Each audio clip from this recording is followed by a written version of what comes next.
Hello everyone and welcome to today's video. Now today I'm going to be quickly, or possibly quickly, talking about the Overwatch World Cup. So by actually yesterday, or 2 days ago actually, because I'm recording this on the 26th of January, Blizzard announced some changes and basically some more information about this year's Overwatch World Cup and the teams which are going to be competing in the Overwatch World Cup this year. So obviously we'll first start off with the World Cup trials and online qualifiers competing countries and regions. So there will be a total of 3 conferences, each 2 separate groups of 6 countries and regions. These countries or regions have been selected based on Overwatch 2 player population data.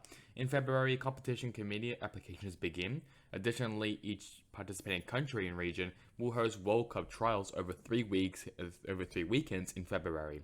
February 10th to 12th, 17th to 19th, and the 24th to 26th. Competition committees will be responsible for organizing additional team tryouts in March and finalizing a team of 7 players in April. In addition to the 36 selected countries and regions, the 2023 Overwatch World Cup will have a wildcard challenge that will award 4 additional spots for teams to compete. Details about the wildcard challenge will be published in February. In June, teams will compete within their groups to earn one of 16 spots at the LAN finals scheduled to be held in the fall 2023. Given the current dynamics in China and that a team from China has always performed very well, including 2 second-place finishes in the last 2 Overwatch World Cups, a team from China will receive a direct invitation to the group stage. There will be no World Cup trials in China, and the team will not compete in the online qualifiers. The tryouts process in China will differ from that of other countries/regions. We will share more information with players in the China region regarding that process directly. So, if you don't know obviously what's happening between the China and Overwatch, I'll give you basically just a bit of a rundown, a bit of a TLDR. Basically, Overwatch, and I think most Blizzard games actually, if not all Blizzard games in China, has shut down. So there will be no more Overwatch in China.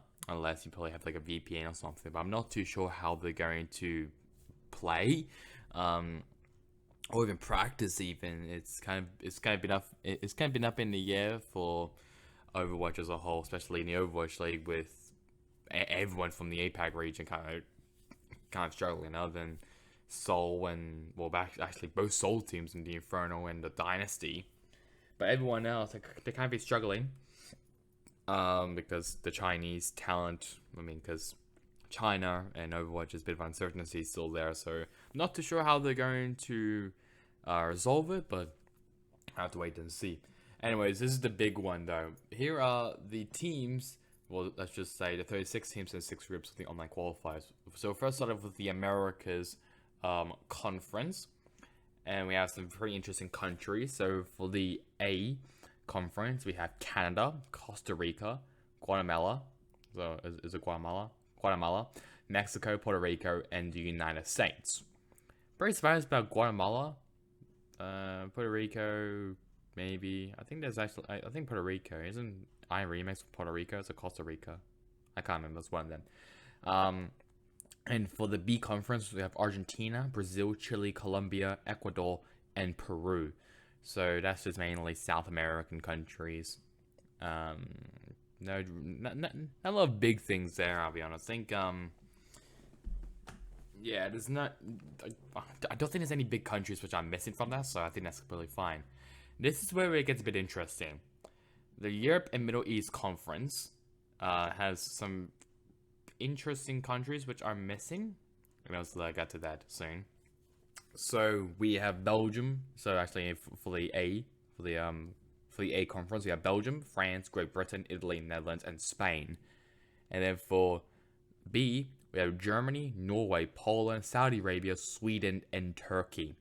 This does mean that countries like Finland and Denmark not there, which is a bit of a bummer, I'll be honest. Because there is actually quite a lot of Finnish talent there. I think definitely one I can remember is LH Cloudy. I know there's like Zappies was there. I know also there's actually a now Finnish player now in the Overwatch League called Sauna. He's Finnish. It's kind of sucks though there, I'll be honest, if you're a Dane or a Finnish player, like especially the Danes and Denmark. There's like Calyx, the Shacks. There's quite a few players on both regions actually. So I'm actually going to have a look at the Wikipedia page for Overwatch. I'm going to have a look at this year's, basically all the players. And if we actually have a quick look, like from Finland, like from last year, there was only one player, which was Masa. He's obviously sadly retired. But there was actually quite a few more Finnish talent, obviously, especially in contenders. Denmark as well. We also had Doge. Shaxx was really the biggest one in Denmark. So it's kind of a bit of underwhelming, I'll be honest, if you're from Finland or Denmark. Even Estonia. Even Estonia didn't get it, but I mean, Admiral, he's like the only Estonian Overwatch League player I might know. But so there's been some controversy there about like there's no Danes, there's no Finnish. It's pretty underwhelming there because I know the Danes, they actually, I mean, Finland, I remember Finland was like at some point like one of like the best Overwatch World Cup teams, and I think Denmark as well. I think like the last time in the Overwatch World Cup, they were actually in the playoffs. They were actually competing to win the Overwatch World Cup. Obviously, it was a bit of outcasts along with the Netherlands, but they still have some very, very good talent on that team. So that's EMEC, Europe and Middle East Conference. Now we'll go over to Asia Pacific, which is obviously pretty stacked. In the APAC A, we have Chinese Taipei, which is basically Taiwan, Hong Kong, Indonesia, Japan, Philippines, and South Korea. I think we all know South Korea will be making it in first. And then for APAC B, we have Australia, India, Malaysia, New Zealand, Singapore, and Thailand. I'm glad that Australia's in this. I'm very, very happy about that. I'll be cheering for them, obviously. I'm not too sure if India's actually been in the Overwatch World Cup before. I'm pretty sure they have, but it's been a very, very long time.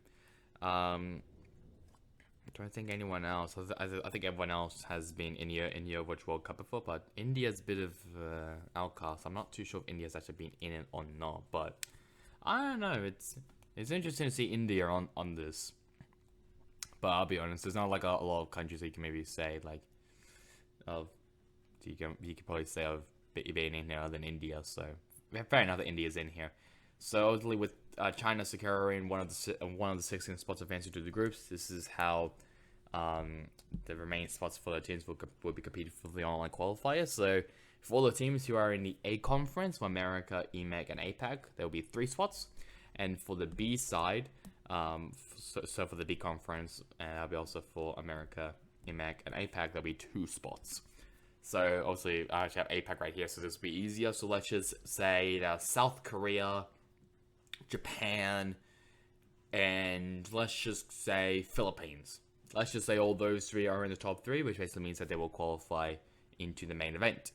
And then for B, let's just go with unbiased, quote unquote. Let's just say Australia and Thailand. So there'll be 2 spots there, and both of them will qualify. Now, with all the teams all out and dusted, you might be wondering, how in the world do I get to represent my country, my team? Well, here it is. So there are 3 different roles as a competition committee. You'd be a general manager, which is obviously is responsible for team operations and communications with Blizzard. The coach, who is responsible for leading tryouts, player selections, and or competitive aspects of the team. And social lead, responsible for the team's social media, content, and engagement initiatives. Step 1. Create a video that describes who you are, why you want to be a competition committee member, and what unique advantages you can bring to this space. So basically, just pretend that this is just you applying for a job, it looks like. Step 2. Fill out a web form, name, email, Discord, about.net, etc. The written statements for step 1 will be accepted here in lieu of a video. Step 3. If selected, Blizzard will reach out via email or Discord with next steps.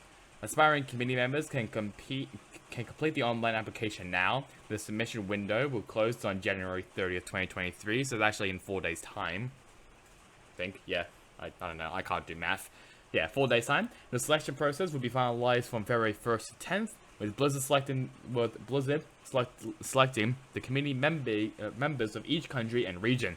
To be an eligible community candidate to or prospective player for the 2023 Overwatch World Cup, you must be over the age of 18 by October 1st, 2023. You can obviously stay informed, and obviously here are the frequently asked questions as well, if you really want to do that as well. Here's something though you need to actually keep in mind if you want to become a committee or even participate in the team. The participants must provide proof of a valid passport in the event in the event your passport doesn't match the country or region you're trying to represent. You also need to provide to Blizzard a proof of government issued identification from the country or region you're trying to represent. Participants must use a Battle.net account in your name in good standing with residence registered to the country or region you're trying to represent. Eligibility to apply and represent will depend on country of residency and game account standing, so make sure your Blizzard account is up to date and in good standing.